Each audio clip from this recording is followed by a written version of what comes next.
Olá a todos, acadêmicos do curso de Administração Pública da UFMS, modalidade à distância, Polo São Gabriel do Oeste, Campo Grande. Bem-vindos a mais uma aula da disciplina de Teorias Administrativas 2. E o objetivo da aula de hoje é de dar continuidade no bloco das teorias humanísticas. Nós, na última aula, ao tratarmos desse grande bloco, estudamos a teoria das relações humanas, teoria essa que percebeu por meio de seus estudos a importância das relações humanas no ambiente do trabalho. Lembrem-se do estudo do Elton Mayo, denominado estudo de Hawthorne, onde, por meio de 4 etapas, percebeu-se que aqueles funcionários que tinham convivência, que podiam conversar entre eles, que tinham pausa de descanso, de lanche, eles eram funcionários que mantinham uma boa produção, não é? E o que a gente estuda hoje é uma segunda teoria desse grande bloco das teorias humanísticas, denominada teoria comportamental ou comportamentalista. E essa é uma palavra muito importante, comportamento. E de acordo com os princípios iniciais dessa teoria, todo comportamento humano ele é desencadeado por uma vontade, por um sentimento interno denominado motivação. Ou seja, as pessoas que trabalham nas organizações, elas têm motivações, elas têm vontades internas que desencadeiam uma ação, um comportamento para que elas busquem alcançar uma determinada meta. E essa meta, quando atingida, por consequência, a pessoa também vai ter atingida as suas necessidades, as suas vontades, as suas expectativas. Então, o mote principal da teoria comportamentalista é entender quais são as vontades internas do meu colaborador. Eu preciso saber quais são suas vontades, porque cada um tem uma, porque são essas vontades que fazem com que eles se movam para atender às suas necessidades e expectativas pessoais. E essa motivação interna do funcionário, ela precisa ser muito bem compreendida, porque a organização que emprega esse funcionário também projeta nele uma motivação externa. Ou seja, eu sou um ser humano que tenho as minhas vontades internas, mas quando eu estou no meu ambiente de trabalho, a minha empresa, a minha organização também tenta me motivar para eu ter os resultados aí ah, planejados, né, propostos. E o que acontece é que nem sempre a minha motivação interna ela se casa, ela combina com a motivação que a organização me aplica. Não é? Então, esse é um dos principais problemas que a gente tem no âmbito das organizações. O fato dos gestores não entenderem quais são as vontades internas dos funcionários e, ao aplicarem motivações externas, essas motivações nem sempre elas combinam. E quando elas não combinam, existe um entrave, existe uma problemática. Então, nós sabemos que a motivação é um fenômeno individual, cada um tem a sua, ela é intencional, a partir desse estímulo se gera um comportamento, ou seja, ela prediz, ela antecede um comportamento. E de um outro lado, nós temos a empresa que também busca nos motivar. A empresa, a organização, seja pública, privada, do terceiro setor, que também busca motivar o seu funcionário. Ao buscar motivar esse seu funcionário, essa organização pode aplicar uma motivação subjetiva, psicológica, chamada motivação intrínseca, ou ela pode aplicar uma motivação materializada, objetiva, denominada motivação extrínseca. Exemplo de motivação objetiva materializada. A organização premia, por exemplo, com uma motocicleta, aqueles funcionários que atenderem às tarefas. Uma motivação interna, psicológica ou subjetiva. A organização valoriza, reconhece o funcionário que desenvolve o papel da forma adequada. Então, há aqueles funcionários cuja motivação interna seja alcançar questões que sejam materiais objetivas. E há funcionários cuja motivação interna parta desse princípio da subjetividade. Então, digamos que um funcionário desempenha o papel dele muito bem, mas ele é uma pessoa que não gosta de trabalhar, ele gosta do dinheiro que ele recebe. A organização, percebendo isso, quando ela for aplicar uma motivação externa nele, ela tem que relevar esse indivíduo, ele valoriza muito o dinheiro. Talvez aumentar o salário ou dar uma bonificação salarial para ele seja melhor do que pagar um curso de especialização para ele. Então vejam bem como esse casamento deve ser muito bem orquestrado, digamos assim, porque os indivíduos têm motivações específicas, próprias, e a organização, ao motivá-los, precisa também oferecer a eles motivações que vão ao encontro dessas motivações que são individuais e pessoais. No momento em que não existe esse casamento de motivação interna e motivação externa, esse indivíduo trabalhador ele vê perante a frente dele uma barreira. Uma barreira que ou vai ser contornada, ou vai ser destruída, ou ele vai se frustrar com a situação, justamente por não ter o reconhecimento que intimamente ele espera. Quando se encontra essa barreira e ele pretende driblá-la, digamos assim, ele age de uma maneira construtiva, buscando solucionar esse problema ou buscando driblá-lo, de repente, buscando uma motivação um pouco menor. Né? Ele tinha uma motivação interna X, mas essa motivação interna X ela não vai ser atingida, então de repente eu devo buscar uma motivação Y que eu perceba que é possível de ser atendida. Mas existem também aqueles que, mediante uma barreira, se frustram. E quando existe a frustração, esse funcionário possivelmente vai se tornar agressivo, se tornar imaturo, ou ele vai usar da fixação. O que é a fixação? Ele não aceita a barreira perante ele e ele faz o que literalmente a gente coloquialmente chama de dar murro em ponta de faca. Ou ele ainda vai se retrair. Retrair também é uma situação bastante séria quando esse funcionário ele desiste. Ele se resigna com a situação e ele desiste. Daí a importância do comportamento e da motivação no âmbito das organizações. Daí a importância de eu saber quem eu tenho trabalhando comigo e quais são as motivações dessa pessoa, para que justamente eu consiga motivá-lo da forma ideal, para que a gente juntos consiga atender os nossos objetivos. Em se tratando de motivação, e motivação é a palavra-chave dessa corrente teórica comportamentalista, os estudiosos teóricos dividiram essa motivação em duas grandes linhas. Uma das linhas tratando do que motiva o meu funcionário na organização, e uma segunda linha, o que a organização precisa fazer para que essa motivação do funcionário seja mantida. Né? Então veja que nós estamos numa corrente teórica, e essa corrente teórica que trata do comportamento, ela se divide em duas grandes áreas. Uma área que busca entender o que motiva o meu funcionário, e uma outra área, o que a organização precisa fazer para manter esse funcionário motivado.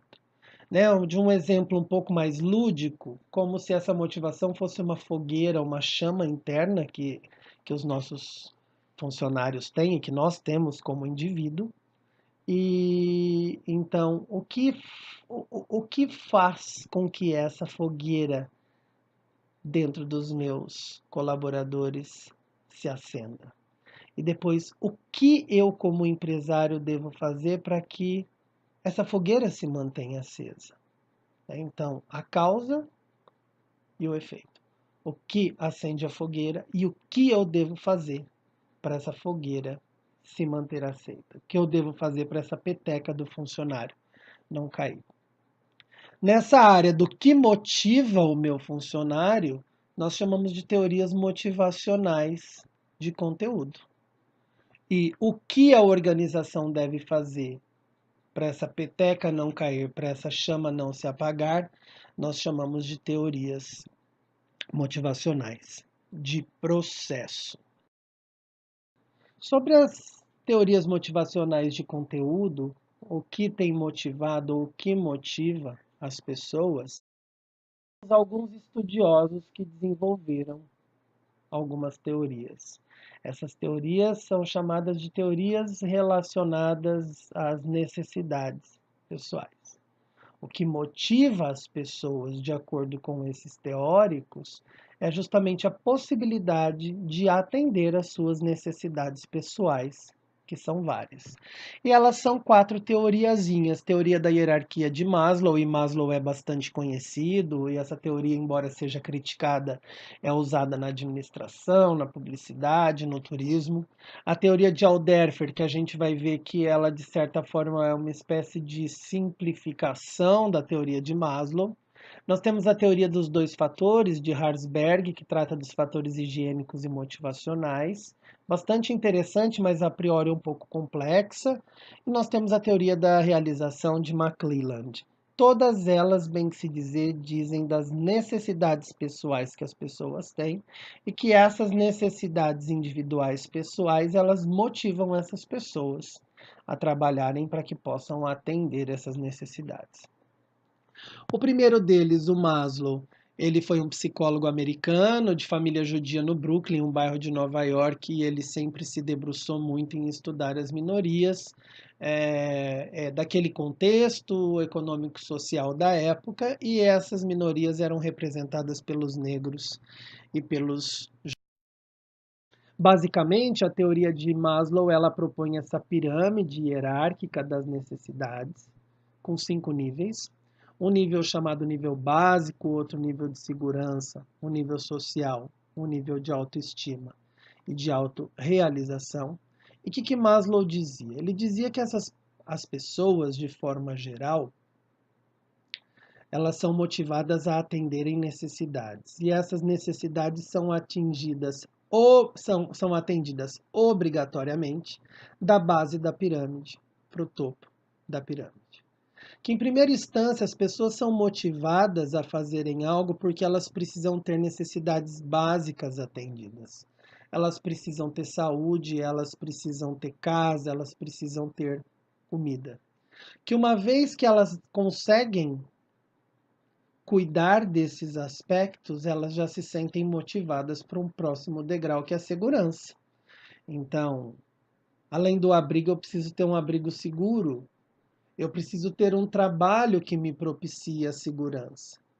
E que, atingida essa necessidade de segurança, junto com a necessidade básica, eu consigo alçar para um terceiro degrau.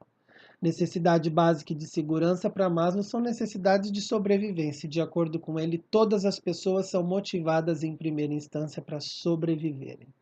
E depois elas partem para outros níveis, como os níveis sociais, onde as pessoas buscam a afetividade, o amor, a aceitação, a convivência em grupo, e que, quando conseguem isso, elas buscam outro nível denominado autoestima. A pessoa, ela se sente confiante, ela acredita nela, ela se sente acreditada pelos outros e isso traz um sentimento de poder, de totalidade para ela. Maslow dizia que se uma pessoa conseguiu atingir as suas necessidades básicas, ela teve uma motivação para atender às necessidades básicas de segurança, sociais, de autoestima, ela é uma pessoa que atinge o topo da pirâmide e ela é uma pessoa autorrealizada, né? Então ele propõe essa sistemática que o que motiva as pessoas é o alcance dessas necessidades. Críticas que ele recebeu. Outros estudiosos disseram que, embora interessante a proposta dele, não só de 5 necessidades básicas vivem as pessoas, o que não deixa de ser verdade. Outras críticas ainda dizem respeito à ordem. Há autores que dizem que nesse mundo que a gente vive, não necessariamente a necessidade básica seja a primeira buscada pelas pessoas. Existem pessoas que valorizam muito mais o social do que, de repente, ter uma casa própria, inclusive a alimentação, né? Então, essa ordem ela foi bastante questionada, mas é uma teoria bastante difundida e conhecida e que trata do que motiva as pessoas. E o que motiva as pessoas diz respeito ao alcance de necessidades que elas têm. Alderfer, também um psicólogo americano, vem com uma proposta construída sobre a proposta de Maslow, então ele desenvolveu uma espécie de reação à proposta de Maslow.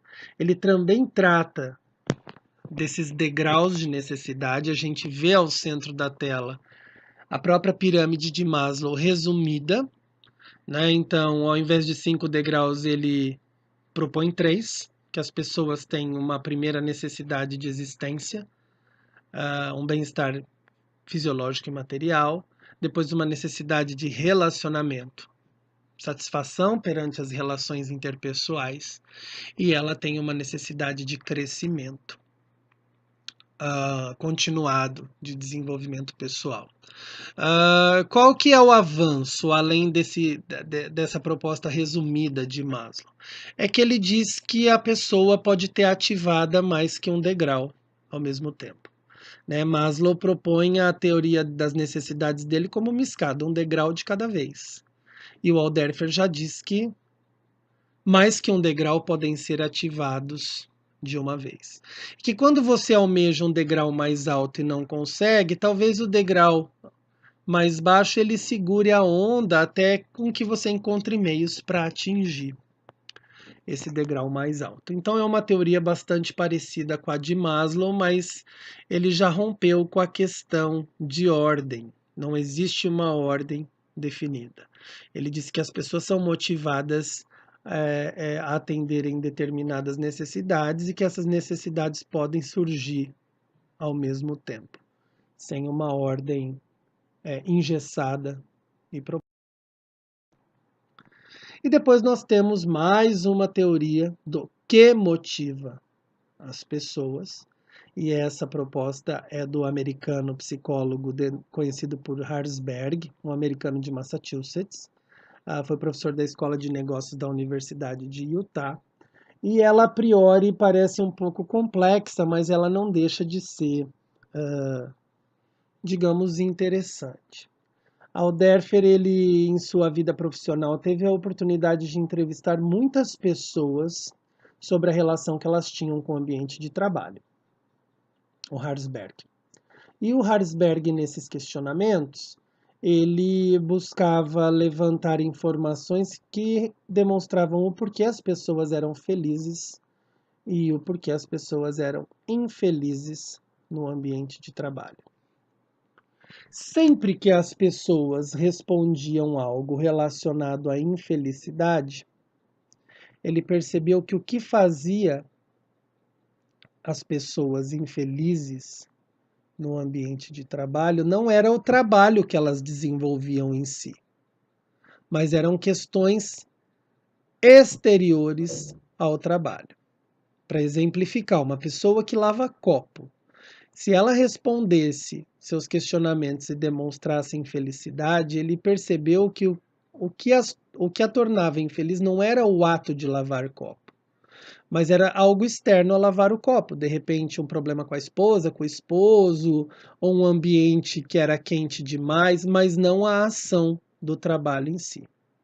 E ele também percebia que quando as pessoas se demonstravam felizes, essa felicidade estava totalmente relacionada à ação do trabalho, então ao ato de lavar copo, né? E quando então as questões de infelicidade relacionadas ao entorno, ele determinou que essas questões seriam denominadas fatores de higiene.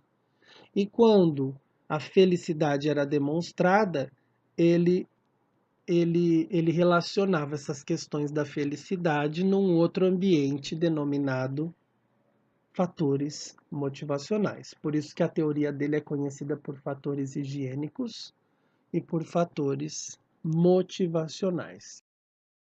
E aí o que ele diz? Que os fatores higiênicos ou os fatores do ambiente de trabalho ou externos à ação do trabalho, eles geravam insatisfação nas pessoas. Mas que se eles deixassem de existir, por exemplo, as pessoas não se tornariam satisfeitas por isso. Elas simplesmente não seriam mais insatisfeitas. E da mesma forma, com relação à motivação, ele dizia que quando as pessoas é, é, gostavam do ato de trabalhar, da ação que elas desenvolviam, elas eram bastante satisfeitas. Mas que se elas não gostassem da ação do trabalho por algum motivo, elas não estariam se tornando insatisfeitas, elas simplesmente estariam deixando de ser satisfeitas. Isso parece um pouco confuso, mas é interessante. O grande pulo do gato, se é que a gente pode dizer, foi que ele descobriu que a satisfação, a alegria dos empregados, ela está sempre relacionada à ação do trabalho e não ao entorno. A proposta dele, ela vem quebrar com esse paradigma, porque coloquialmente a gente usa as palavras satisfação e insatisfação como palavras opostas. E ele, pelos seus estudos, demonstrou o contrário, que o oposto de insatisfação é a ausência da insatisfação, e que o oposto de satisfação é a ausência da satisfação. Então, que os fatores externos podem fazer com que as pessoas sejam insatisfeitas ou que elas simplesmente deixem de ser insatisfeitas. E que o trabalho pode tornar as pessoas satisfeitas ou a ausência de satisfação. E ele chama isso de fatores emocionais e higiênicos. Então, essa teoria dos dois fatores, embora ela trate das necessidades das pessoas, ela se difere um pouquinho de Alderfer e de Maslow, que trabalharam com realidades tão parecidas. E uma última teoria de conteúdo sobre o que motiva as pessoas é a proposta por Dave McClelland, um americano psicólogo também, que ele diz que as necessidades humanas elas não nascem com as pessoas. As pessoas adquirem e constroem essas necessidades a partir da convivência que elas têm com o ambiente, com outras pessoas. E ele diz que basicamente as necessidades que os seres humanos têm, e os seres humanos são motivados a buscarem atender essas necessidades. Que essas necessidades, elas basicamente, elas se restringem a uma necessidade de eu manter relações com outras pessoas, ele chama de necessidade de afiliação, ou necessidade de ter o poder, de ter domínio sobre o outro, ele chama de necessidade de poder, ou a simples necessidade de conseguir atingir objetivos propostos na vida. Então, a proposta de McClelland ela é mais próxima da proposta de Maslow e de Alderfer do que a de Herzberg com esses fatores higiênicos e motivacionais. E o que o McClelland ainda fala? Que existem esses três blocos de necessidades, que as pessoas são motivadas a atingirem essas necessidades, mas que uma delas sempre vai se sobrepor às demais e que essa que se sobrepõe às demais acaba moldando a forma de ser da pessoa. Se ela é uma pessoa mais afetiva, ou se ela é uma pessoa que quer ter poder, ou se ela é uma pessoa que gosta de desafios. Então vejam bem que nós tratamos de motivação, dessa fogueira interna que faz com que as pessoas se movimentem para atender ou terem suas necessidades atendidas, e essas necessidades foram apresentadas por 4 estudiosos pelas teorias motivacionais de conteúdo, como são denominadas. Aprendidas o que motiva as pessoas e quais as teorias eram conhecidas como teorias de conteúdo, agora o que se propõe é como as organizações devem manter essa motivação dos seus funcionários, como essa organização deve manter essa chama dos funcionários acesa, como essa organização deve fazer para que essa peteca não caia. E essas teorias de como a organização deve manter a chama acesa do funcionário, elas são chamadas de teoria de processo. A primeira teoria de processo, como a organização faz para manter a motivação do funcionário acesa, ela é proposta por John Stacey Adams, um psicólogo belga, que dizia o seguinte, que a motivação do funcionário ela é resultado do desempenho dele, ou seja, ele dizia que a motivação do funcionário ela é resultado do trabalho que o funcionário presta para a empresa, para a organização que ele trabalha, e como a organização reconhece esse trabalho que ele faz.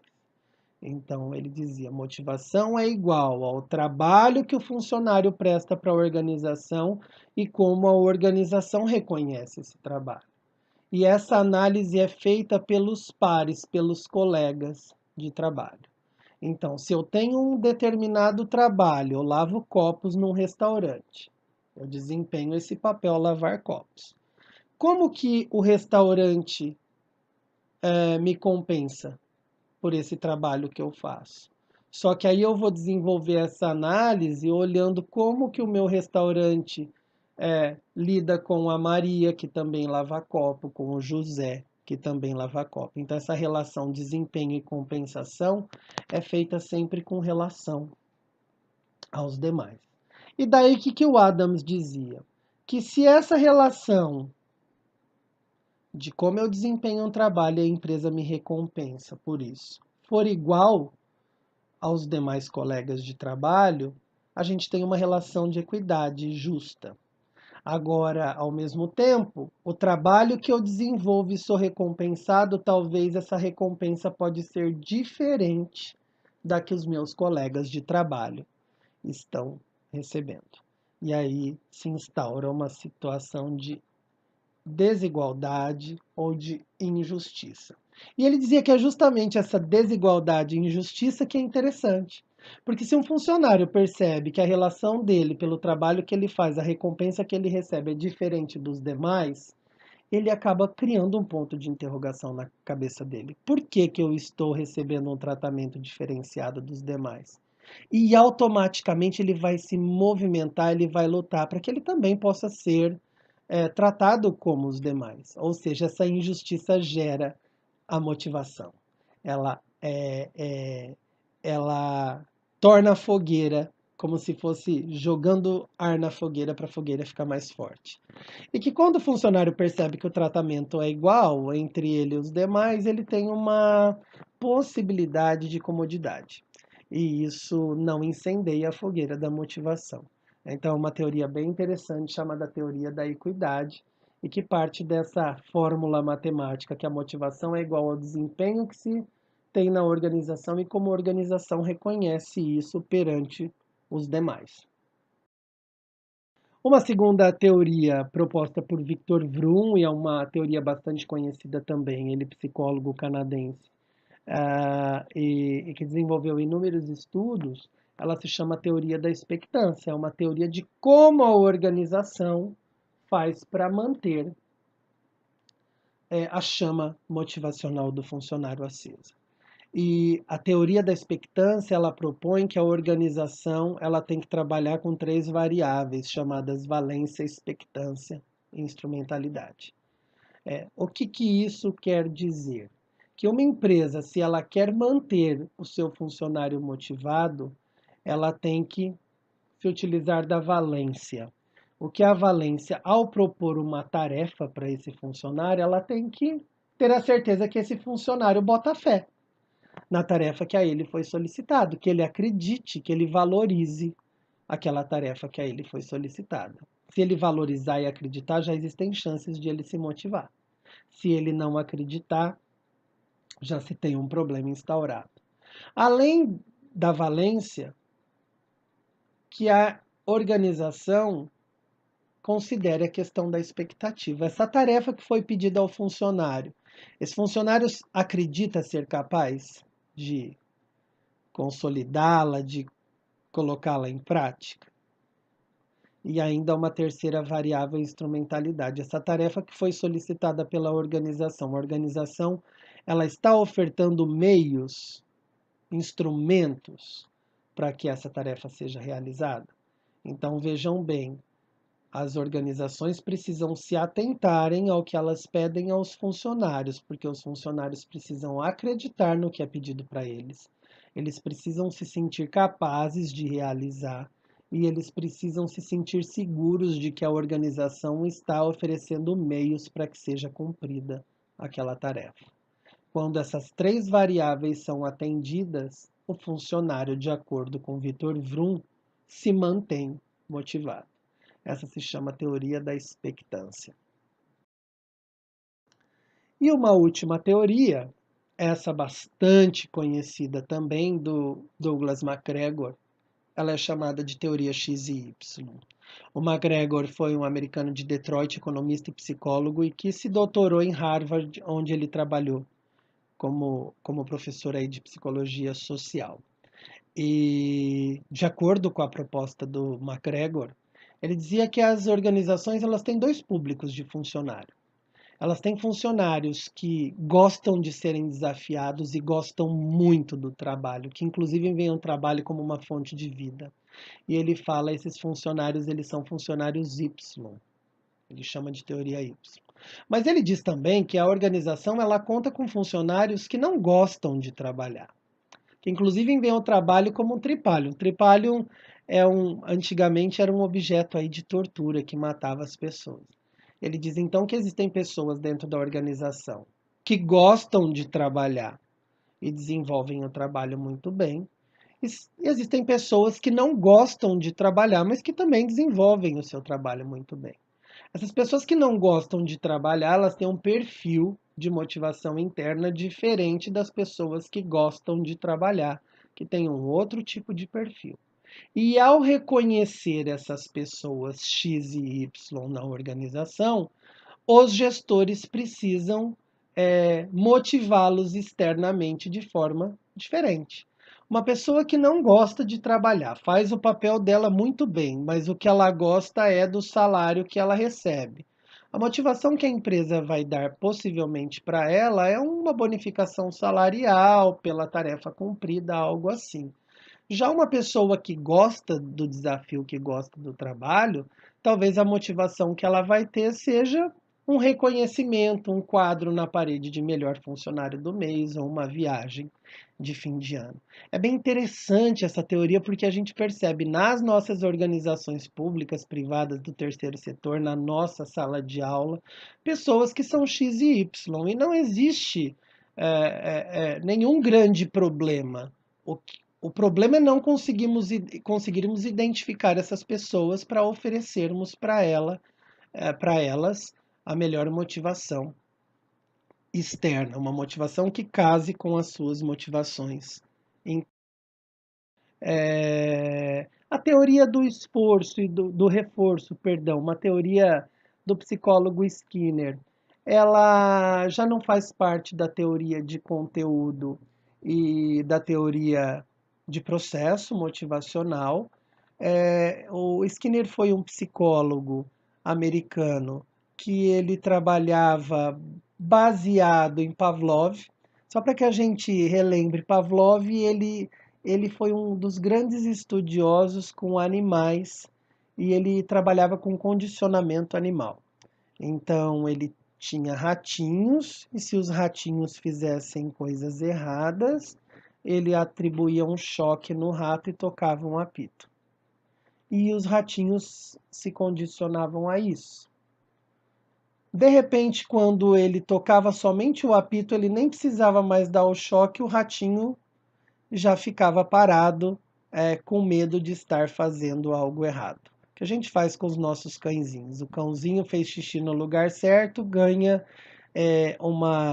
um petisco. Ele fez no lugar errado, eu espirro água nele. E às vezes eu simplesmente pego o potinho de espirrar água e ele já se preocupa com aquela reação.